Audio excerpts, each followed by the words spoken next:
Greetings and welcome. And if you ask why am I talking in English right now, it's because this is a requested review from the band SEID for their upcoming album SVARTR, which will be released in the near future over Urtod Records. If you want that we do a review from your album, please write me a message and send me digital or any physical copy which you prefer, and give us some time then so that we can review this like we do it. We'll do it right now. Well, to be honest, I've never heard from this band until you wrote me a message that the mastermind behind this project is offering people a promo package for his upcoming album for review. Actually, me neither. I have seen the name a few times around in social media, Facebook, wherever, but somehow I never came to listen to the music. Actually, to this point where I pointed you out the message of the leader Johansson, on Facebook. So I gave it a listen, and I think it's a great opportunity to give a very talented underground band, in my opinion, a chance to, well, get a little bit more spread, if you can help. Yeah. And even if it's just at this little channel, maybe some people who are listening to my stuff and watching my stuff will be interested, because SEID is a three-man band formed 2009, and this will be their fourth release. And if you've seen the album cover, yeah. I've seen the album cover, you're seeing it right now. The main message from which I get from this cover is 90's at its best, that black and white with the... Actually, it's a pure 90's Swedish black metal worship, but not meant in any bad sense. If you like 90's black metal from the more melodic side, like from Dissection, even Marduk, or if you like a Bathory from their Viking metal albums like Blood for Your Death, I think this is a perfect album for you. In my opinion, it has some of the best elements that made the Swedish melodic black metal good back in the days, like the melodic guitars from Dissection, the drum sound, the washed out sounds from the guitars. It also has, in my opinion, some influences from Swedish Arcanum, especially for the vocal lines, which reminded me very much to the early work of Arcanum, which I think works perfectly. And when we take this whole package, you already mentioned the cover, it gives me this special 90's black metal shiver, which I didn't have for quite a long time. It's not very innovative or something completely new, you have to admit that, but it is just a great listen. It's a great listening experience. It has some really cool melodies. It's got that special atmosphere, in my opinion. The cover is fantastic. It's simple, it's pure. I think it's from an old painting. I think it's from 1909. A very, very old one. I especially like the frame. The frame is. I don't know what is my obsession with frames. When vinyls have frames or when album covers have frames. I'm completely. Call me in. But it's a so-called framecore. Definitely. But you said you've never heard, so it is really, really good and worship from the 90's. But I have to be honest, when I gave it a first listen, it was a little bit difficult for me. It was difficult because the first track hits you with a fist. You will get overloaded with a lot of elements, different elements from melodic stuff until the brutal, fast stuff, which is really Marduk-like.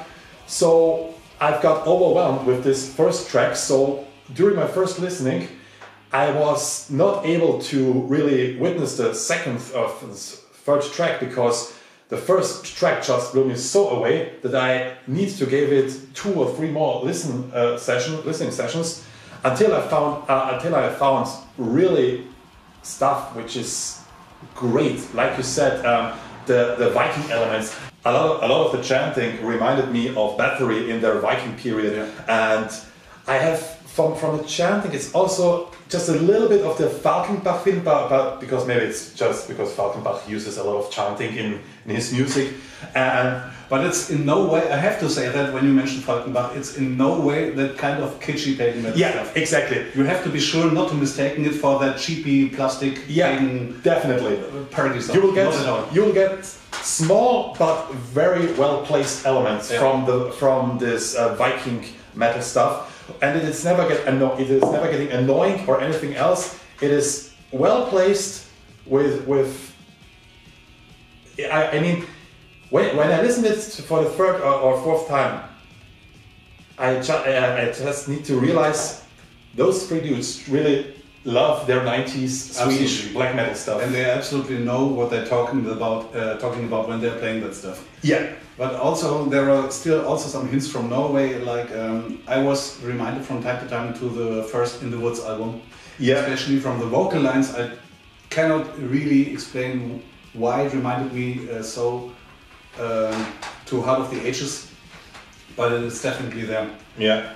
My favorite track is the second track, which I actually forgot the name, I have to say. Yeah, we will blend it in. Yeah, I think there's actually a video clip to that song. Yeah, it's a very melodic and melancholic song, which totally got me with this its strange change in tone. Yeah, in the first. But I have to say, when you listen to the song in the video clip, the mix seems to be a little bit different, because during the vocal lines there, it sounds like a complete guitar is missing. Okay. It's absent in the studio version, or at least not that present. Yeah. But if you have the chance to listen to that song, I'd prefer the studio version to the video clip version. Yeah. You'll find the link from the Black Metal Promotion, because it got already released digital over Black Metal Promotion and on his Bandcamp site. Mm-hmm. Also, you will find the links in the description. Give it a spin there. And for me, it was the same feeling I had with the second last track. I think it was the fifth, or I think it had 5 or 6 tracks. The last one is, I think, an epos of over 10 minutes or so. And the second last track got me in the same motion like the second track hit you, because it was during my first listening, and it was like I mentioned before, it was the first 2-3 tracks after the first day I really got lost with them, because I was so much I got hooked up with the first, because there was so much happening, and then this track came, and it was also this melody, the atmosphere, and this was the point where I said, okay, I need to give it another listening, because there is more behind the stuff. Yeah, absolutely. What they're absolutely great in is creating that special atmosphere. Yeah, they are fantastic in that. Yeah, and to be honest, if you just give it a one-time listening, you will not get all the elements, you will not get all the hints, and you will not get. When I've heard it the fourth time, I was wondering, where the hell does this chanting all coming from? And I didn't heard it in the first listening session. It's a real grower, actually. There is no obvious hit on that album, but this makes it even more interesting, in my opinion, because you have to give it a few spins, you have to give it a few listens until it really unfolds. And once you cracked it, it's a really, really strong one.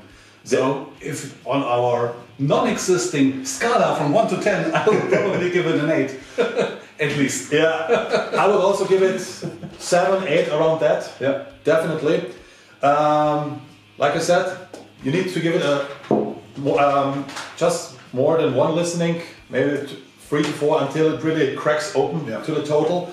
But if you're a fan of 90s Swedish black metal, give it a try, give it a listening, and if you really want to support the artist, buy their stuff at Urtod or at the Bandcamp site.